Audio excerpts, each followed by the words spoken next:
அது சம்பந்தர் காலத்திலிருந்து இருந்து கொண்டிருந்தது. அதுக்கு பிறகு வந்த சுமந்திரன் அவருக்கு மக்கள் ஆணை கொடுக்காவிட்டாலும் மக்கள் ஆதரவு இல்லாட்டியும் அவர் அந்த கட்சியை விட்டு வெளியேறாமலுக்கு அந்த என்ன ஒரு நிகழ்ச்சி நிரலுக்கு நின்று செயல்படுறாரு இன்னுமே ஒரு தரம் கண்டுபிடிக்க முடியல.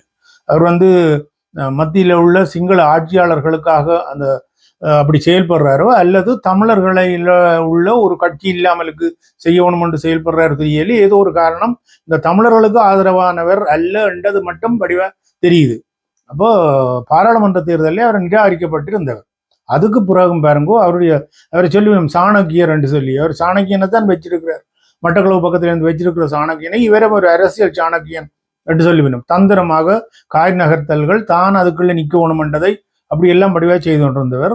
இப்ப சமீபத்திலே இப்ப 2 நாளைக்கு முதல் பதில் தலைவராக இருக்கக்கூடிய CVK சிவஞானம் அவர்கள் அதுக்கு முதல் நாள் ஒரு குறுஞ்செய்தியை அனுப்பி போட்டு டக்ளஸ் தேவானந்தாவுடைய கட்சியும் தமிழரசு கட்சியும் இப்படியான ஒரு 8ஆம் பொருத்தம் யோசிச்சு பாருங்க. எல்லாம் ஒரு எதிரும் புதிருமான ஒரு கொள்கையும் மக்களால் நிராகரிக்கப்பட்ட ஒரு தலைவராகத்தான் டக்ளஸ் தேவானந்தா இருந்தவர். டக்ளஸ் தேவானந்தா அந்த நேரத்தில் அந்த இராணுவ கட்டுப்பாடு இருக்கைக்கு யாழ்ப்பாணத்தில் உள்ள மக்களையும் தீப பகுதி மக்களையும் இராணுவத்தினுடைய கட்டுப்பாட்டுக்கு வச்சு அந்த பகுதியில் உள்ள வாக்குகளை பெற்று MP-ஆகவர், மந்திரியானவர், அதெல்லாம் சரிதான்.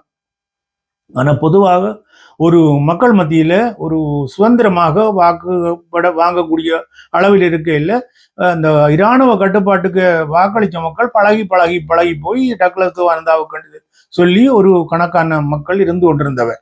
அது ஒரு பக்கம் இருக்குது. அவர்கள் எல்லாம் சொல்ல முடியாது, எல்லாம் பழக்க தோஷம்தான்.